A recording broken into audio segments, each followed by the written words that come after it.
Dans cette vidéo, je vais lire des extraits de l'ouvrage Les enseignements de Swami Sivananda. Cette vidéo est la 4e partie et dernière partie d'une série de 4 vidéos. Il est recommandé de les écouter dans l'ordre.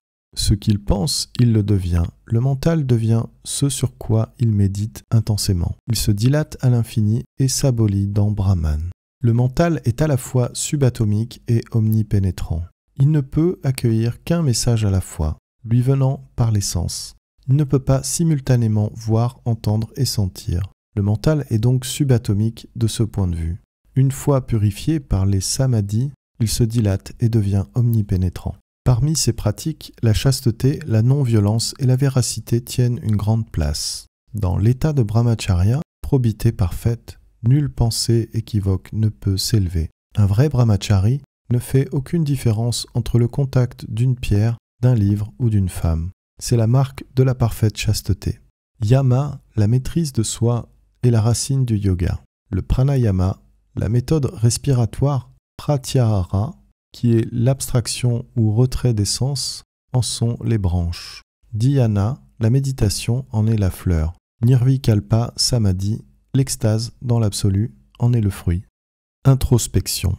Brahman, qui existe par soi-même, a créé le mental et les sens avec leur tendance vers l'extérieur. C'est pourquoi nous contemplons l'univers hors de nous, au lieu de nous tourner vers le soi intime. C'est la force de Maya qui nous entraîne. Dès notre enfance, on nous enseigne à regarder le monde extérieur et non celui qui est en nous. Nous perdons ainsi notre faculté d'introspection. Il faut, au contraire, tourner notre mental vers le dedans et concentrer nos forces sur lui afin d'en connaître la vraie nature. C'est le Raja Yoga. Dans l'introspection, c'est le mental lui-même qui est l'objet de l'étude. C'est une partie du mental qui scrute l'autre partie.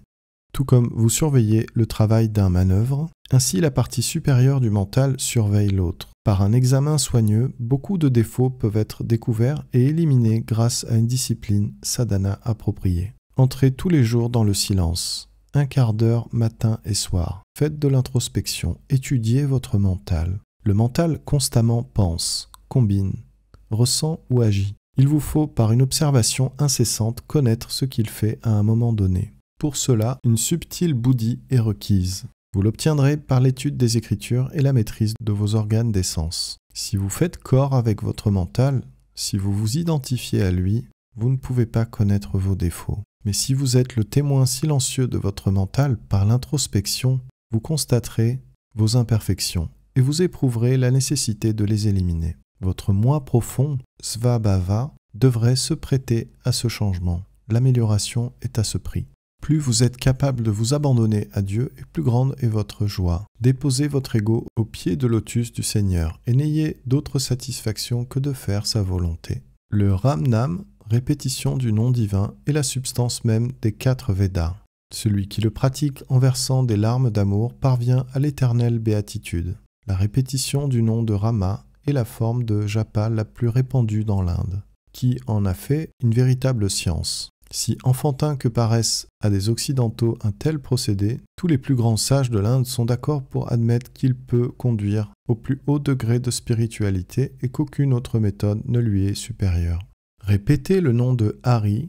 Hari est l'un des noms de Vishnu et l'un des noms de Dieu en général. L'invocation à laquelle il est fait allusion est Hari Om, que la plupart des hindous parsèment abondamment dans leurs paroles et même leurs pensées non exprimées. Et sans aucun doute, le plus sûr et le plus facile des moyens pour se laver de ses péchés. C'est la source infaillible de toute force.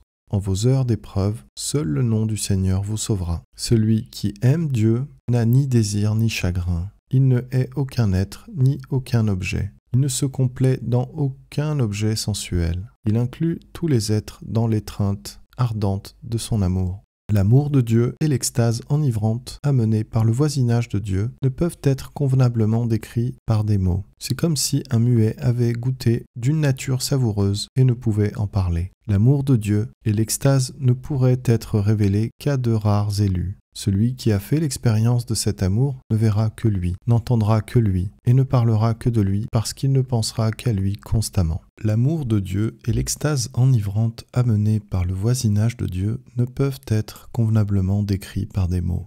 C'est comme si un muet avait goûté une nourriture savoureuse et ne pouvait en parler. L'amour de Dieu et l'extase ne pourraient être révélés qu'à de rares élus. Celui qui a fait l'expérience de cet amour ne verra que lui, n'entendra que lui et ne parlera que de lui parce qu'il ne pensera qu'à lui constamment. Le Bhakti Yoga est la première des sciences. Celui qui possède l'amour du Seigneur est riche. Il n'est pas d'autre chagrin que le manque de dévotion dans le Seigneur. Il n'est pas d'autre enseignement valable que l'amour des disciples pour le Seigneur. Le nom, les qualités et les lilas, l'hindouisme envisage volontiers le monde comme un jeu du Seigneur, c'est dans ce sens que l'on emploie le terme lila, surtout dans le krishnaïsme. Les lilas du Seigneur sont les principales choses à se remémorer. Les pieds de lotus du Seigneur sont les principaux objets de méditation. Les dévots boivent le nectar de l'amour divin.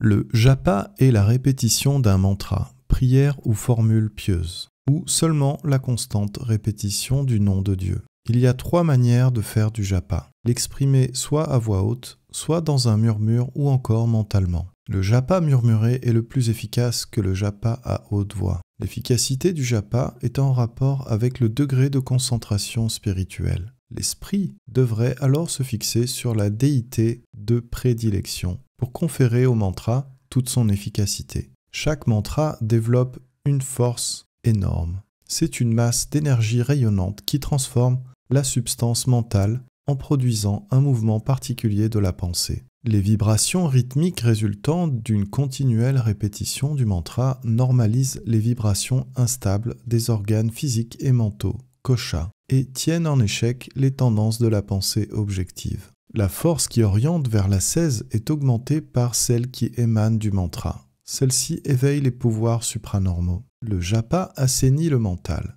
écarte le mal et les impuretés du péché. Sa pratique pendant plusieurs années est nécessaire pour que soit effective la purification des mouvements de l'esprit. Chitta Shuddhi. Le mantra finit par amener l'aspirant auprès de sa divinité de prédilection. Ishta Devata. Faites-vous une règle de répéter votre mantra 1000 fois par jour. Soyez plein de foi avec un vif désir de libération. Concentrez-vous en répétant le mantra. Servez-vous du chapelet de 108 graines, mala. Le japa ne devrait être ni trop lent ni trop rapide. Le grand sage, Prahlada, obtint la vision d'Arshan de Hari Vishnu. En répétant le mantra Narayana, NDE, note de l'éditeur, la rédaction même de cette phrase montre combien chez les hindous les divers aspects du divin que désignent les différents noms de Dieu se réfèrent à une même entité. Dhruva, grand rishi légendaire, l'obtint par la répétition du mantra Rama. Pourquoi n'arrêtez-vous pas vous-même le terrible samsara, ronde des morts et des renaissances, par la méthode du japa? En chantant le nom du Seigneur, Sankirtan, répétition chantée ou psalmodiée des noms du Seigneur, accompagnée fréquemment de danse, vous l'invitez à danser dans le temple magnifique de votre cœur purifié. Au seul contact de ses pieds de lotus, votre cœur est sanctifié. Devant son éclat, toute ignorance s'évanouit, tout péché se dissout. Dans les grands centres de pèlerinage, la nourriture des sannyasines et des sadhus est largement assurée. De ce fait, nombreux sont les mendiants en robe orange qui accourent pour en profiter et vivre confortablement. Les pèlerins sont déçus car ils ne distinguent pas les êtres vraiment spiritualisés des autres. Les personnes vivant dans ce monde se font maintenant des idées fausses au sujet des Mahatmas. Pour les exploiter, nombreux sont ceux qui endossent la robe ocre, s'affublent d'un chignon, diverses espèces d'ascètes, notamment parmi les Sivaïtes, enroulent leurs cheveux au sommet du crâne en un gros chignon, qui est devenu ainsi la marque de la vie monastique, et laissent pousser leur barbe. Des adolescents et des jeunes gens rejettent tout vêtement et errent nus parmi les chefs de famille, passant pour des yogis.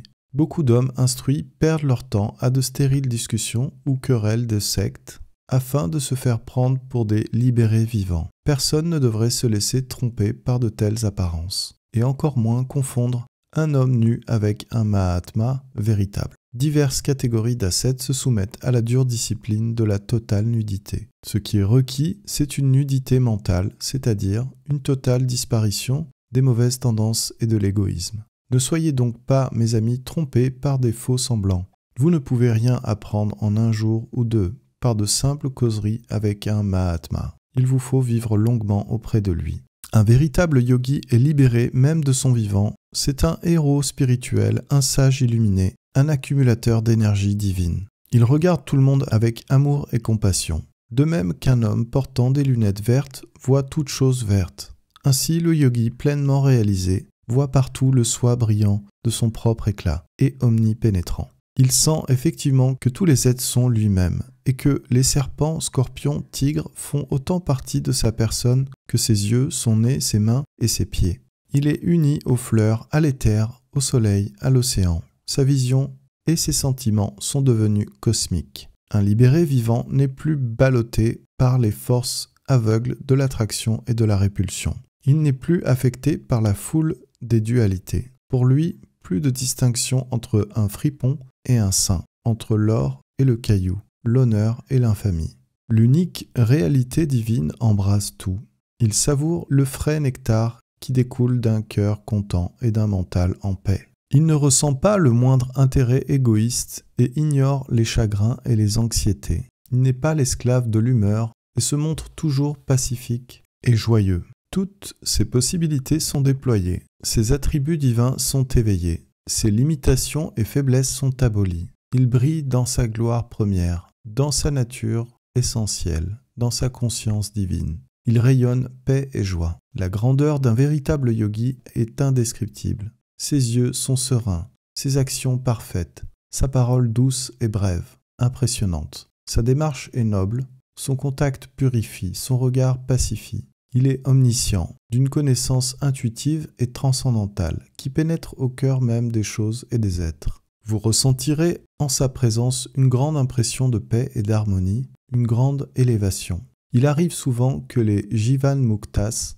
libérés vivants, aient un aspect malpropre et agissent comme s'ils avaient perdu la raison. Ils ont parfois des manières déplaisantes pour débarrasser de la considération que le monde pourrait leur témoigner. Ils cachent leur vraie nature et cheminent comme des hommes ivres. Or, ce sont eux les plus grands de cette terre, et non pas les gens habiles ou ceux qui vivent comme des rois. Celui qui connaît la vérité ne peut se conduire selon les modes en usage.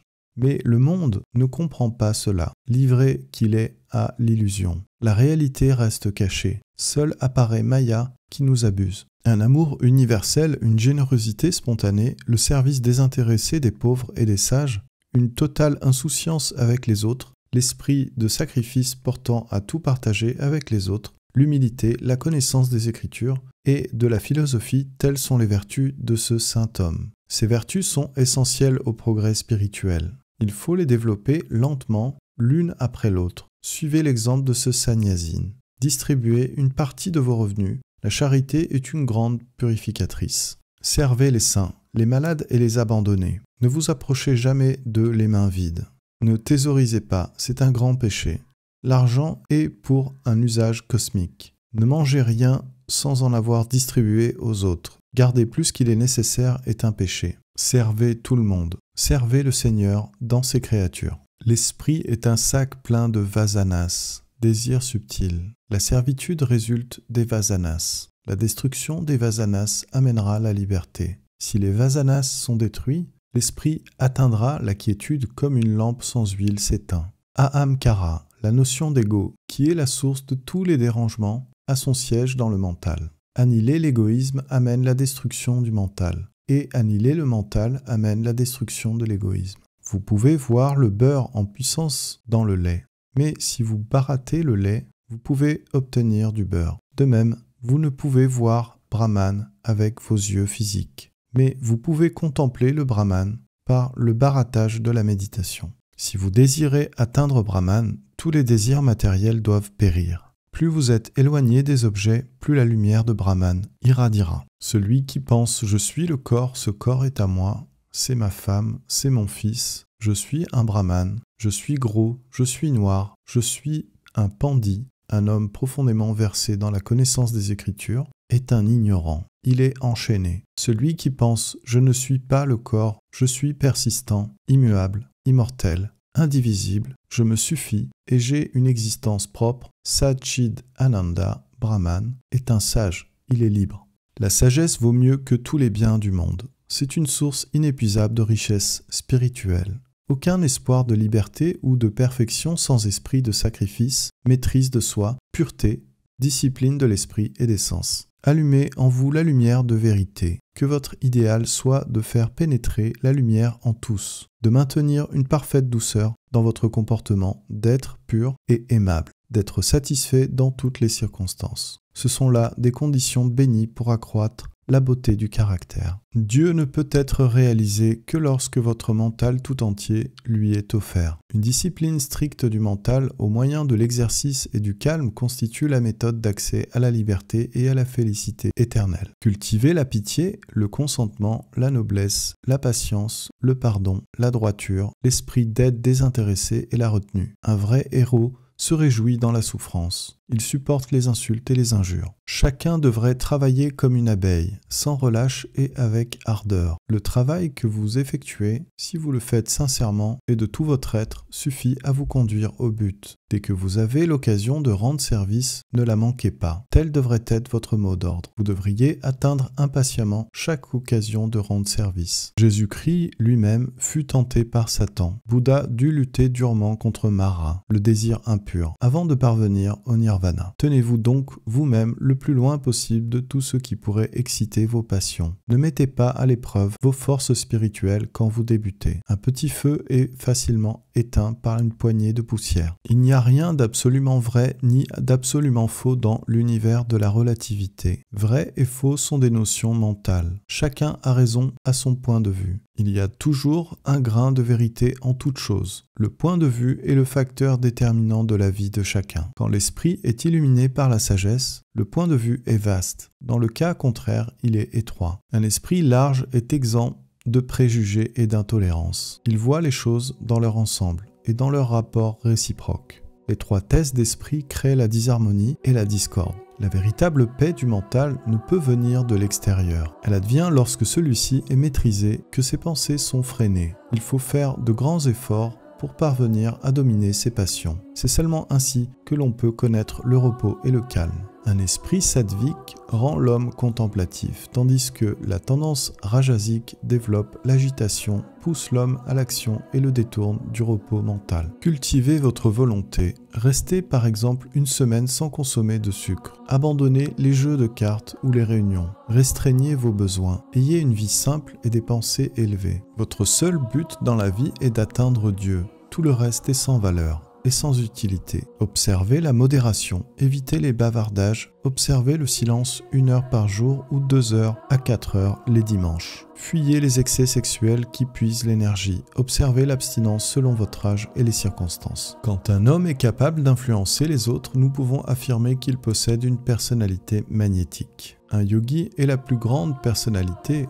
du monde, même s'il est de petite taille. Il peut être vêtu de haillons tout en étant un Mahatma. Les gens accourront à lui pour lui rendre hommage. L'homme parvenu à la perfection morale par la pratique des vertus possède un magnétisme et peut exercer son influence sur des millions d'êtres, tout en restant inférieur au yogi qui est parvenu à la pleine conscience du soi. Pensez aux qualités opposées ou pratipaksha bhavana peut changer les habitudes, les qualités et le caractère. Pensez au courage et à la vérité. Vous deviendrez courageux et véridique. Ayez peur du mensonge et cette habitude disparaîtra automatiquement. Pensez à Brahmacharya et au contentement. La gourmandise et la luxure disparaîtront. Cette méthode est tout à fait scientifique. Le caractère est le résultat des pensées, des idéaux et des aspirations mentales. Si vous modifiez vos pensées, vos aspirations mentales, vos actions et votre caractère, eux aussi, changeront. De nouvelles habitudes saines, vigoureuses et vertueuses remplaceront les vieilles habitudes morbides, anormales et vicieuses. Le caractère est le vêtement de la sainteté. Édifiez votre caractère, vous réussirez dans la vie.